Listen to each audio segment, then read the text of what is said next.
Yo, what's good, guys? I got a new video. We got Tearlaments versus Sprite. I'm wearing my costume, might be corny, but it's festivities. We got Halloween coming. I thought it was cool.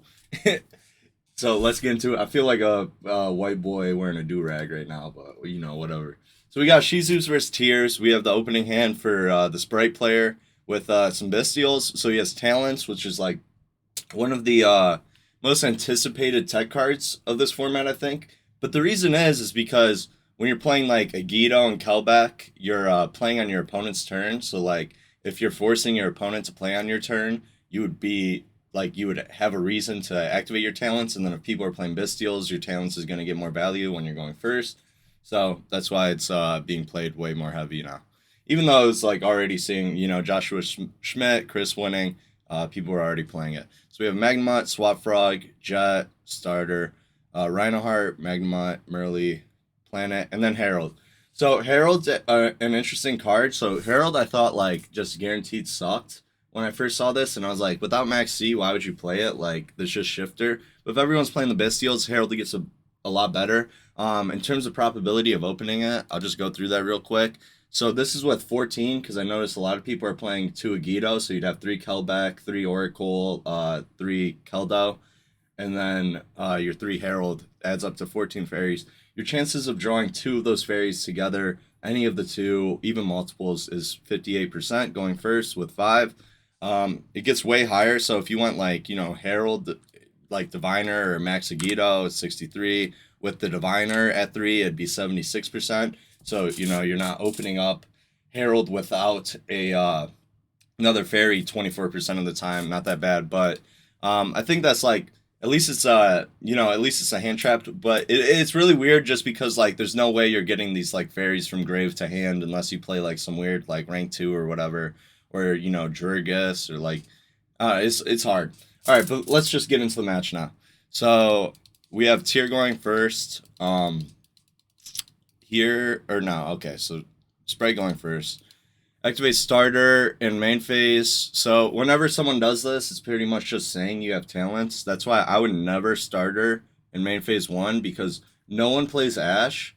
So it's like you're not doing it for Ash. You're really only doing it for Droll, and like they still can't, like, I'd still rather get the value from Droll, just like them not being able to use it in draw phase and them inevitably using it during my man phase or any other hand trap they have. So I don't think starter in here was good, especially with the Jet Swap Frog, because you could be thinking like, oh, if he heralds me, then I could just talents right away. But I don't think that's worth it. Talents is enough power. He's going neg 2. You still have your Jet, so you'd still be able to play. Um, at least get smashers, make gigantic. So it seems really weird. So he just draws 1. Okay, he was just looking at his top deck.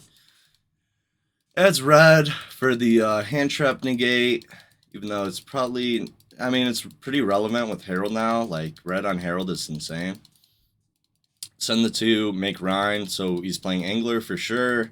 Angler is another card people are thinking of playing just because it's one of the only cards in the game that that activates right when it's sent to graveyard, so you can't play around it with Keldo and the Oracle. He's gonna chain Magma to Gigantic, probably banishing the Jet, I would think. No, banishes the blue. Just gonna get a free search. He's gonna use Magma's effect. Going back. Then Gigantic's going to special Swap Frog. He already has a Swap Frog in his hand. He hasn't normal summoned yet. So he could just make Toad here, but he elects not to. I guess he just wants to make Elf. Elf special swap. Talents. Take. Oh, so you use that as a link material for the Elf. Toad. It's hard to know what these people are doing. Or he used that instead, and then he used Rind. Okay. Now we got it.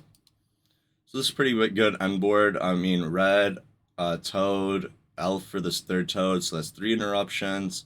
We also have the Rind for the Gigantic, 4 interruptions, so that's a bounce. And then we have Smashers, 5 interruptions, and a Magnemite, 6 interruptions in hand. So So that's pretty much like the ideal, like that board's insane going first. Activates field spell. In phase 1. Chain. Oh, he elected to make IP instead of Rind because Rind was summoned from the graveyard, so it could be used as link material. But I don't know. The Rind play seems pretty good to me. I mean, IP is like good insurance, but yeah, and Super Poly. But if he Super Polys here, it's just like game. Like, yeah, I don't know. Super Poly's crazy right here because he has to smashes it or go IP effect. So yeah, this play's weird. Rhino effects on Sharon. Gonna chain the Magnemite right off the get, so now he knows every card his opponent has. Then he's gonna chain Elf special Rind for his Toad, so maybe you want to bounce back the Rhino. We're gonna use Druid Worm targeting the Jet.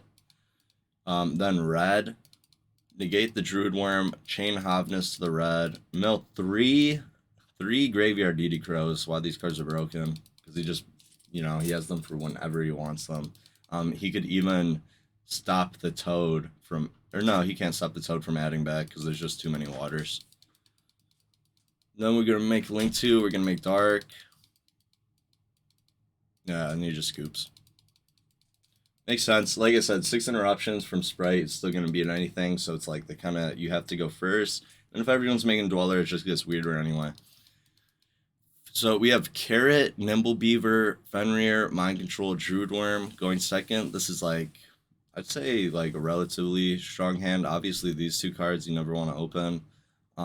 Then he actually has the Fairy combo with the Rhino Heart, so he's going to have an answer to the Druid Worm. This hand's pretty good. This hand's actually insane. I can't see how like the tier player loses this game.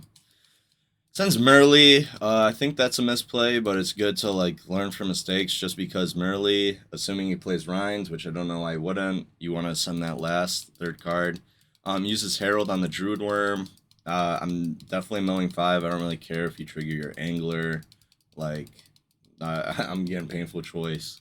And it's just like, you don't have a way back to put your Beavers back, so as soon as you use your Angler, it's done. Your Rind's dead.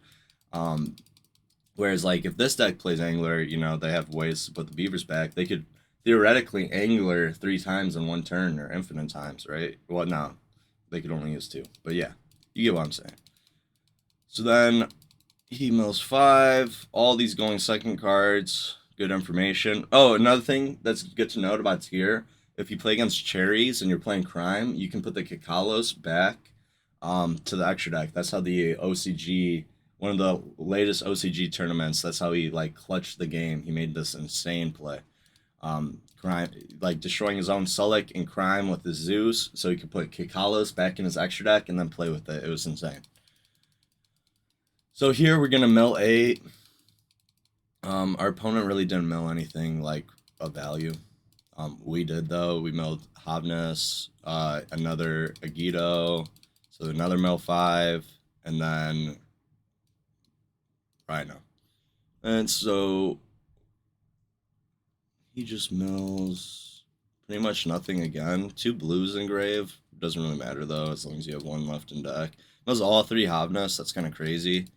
So now, obviously, the yugioh and Kelbeck are usually always on the last chain link, because then if you mill 5, you can use one of the cards that you milled as the material for your tier that you stuck lower in the chain link. So then we're going to summon Rukalos. That's the new name, right? Now Lulu, Rukalos. Then we're going to use Dark, Special Magnemite, get a free search on phase. Make Elf. Yep. Make the Elf. But here, see, that's what's crazy, because, he could have actually just made Rind and got another tier fusion, right? Because he used his Merly too early. If he sent Sharon, he would have been in a way better position. Good things to know. Gets Druid Worm end phase by shuffling his Druid Worm back in deck and the Oracle. Another good thing to know about Magnemite, you can use it even if you don't have one in deck, and then you can just shuffle back the target with these guys. He's going to use both, kind of just shuffling like dead cards. No, just shuffling his good cards into his deck. I would too. Like a yugioh. I mean, these cards literally just like can deck your opponent out. It's crazy. Fenrir. Fenrir's pretty good here. He's gonna chain Elf. I'm assuming he's gonna target the fusion to banish. Oh wait, no, he can't because of Elf. Merly mills 3. Mills of Merly. Pretty good. He's gonna shuffle that back. I mean, it's just like, oh no, he's making Kikalos, but still, I'm assuming Kaleido's the end goal here, and it's like this Fenrir just got a lot.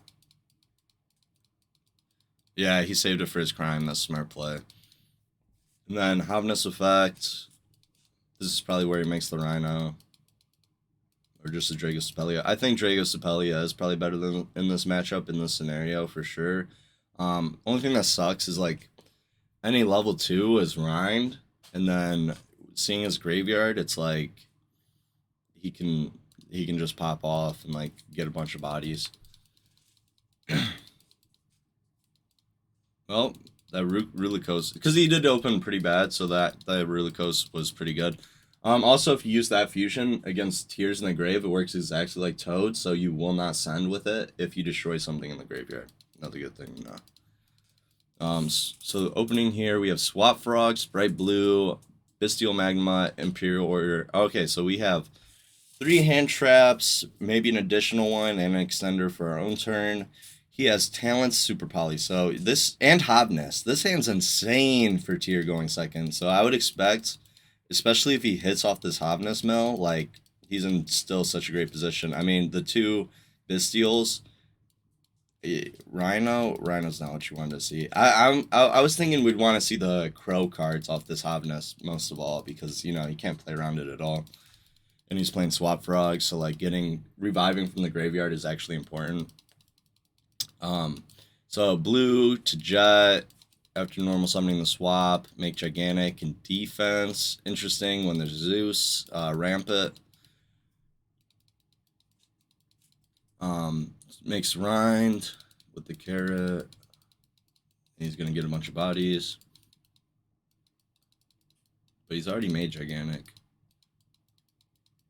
So yeah, he realized he misplayed. I think he's gonna just take everything back. Because, I mean, it's like if you're playtesting, what's the point of, like, not taking shit back? Because I was like, yeah, he can't overlay with this Rhine now, so what was the point? So he has to do it first. Gets the 2 bodies, looks much better. Gigantic Sprite effect. Special red. Then we're going to link them into Elf. Elf effect, get swapped, so we get Toad, red, Elf, 3 hand traps, and a starter. That's a lot of interruptions. We still, Carrot's not engraved, so we can special Carrot. People aren't playing Dark Ruler, so it might be worth special fast. This Super Poly's insane. If I was him, I'd probably assume this set is Smashers, and not Imperm. So I'm assuming that's what he thinks it is. He's trying to bait out the Smashers right here. Makes Dark. Yep, of course. It's a free draw. Dark targets. No good dark targets, because I'm assuming he's not playing Sprite. So this Dark is a literal bait. Decides not to negate the field spell with Toad. I don't know. This field spell is going to get a lot of value. You already have your 2 Bestials. Like, I might have negated that. Yeah, we're going to take that back. Okay, makes sense. Then we got Talents, which is, you know, just Pot of Greed. Sharon gets the kill back.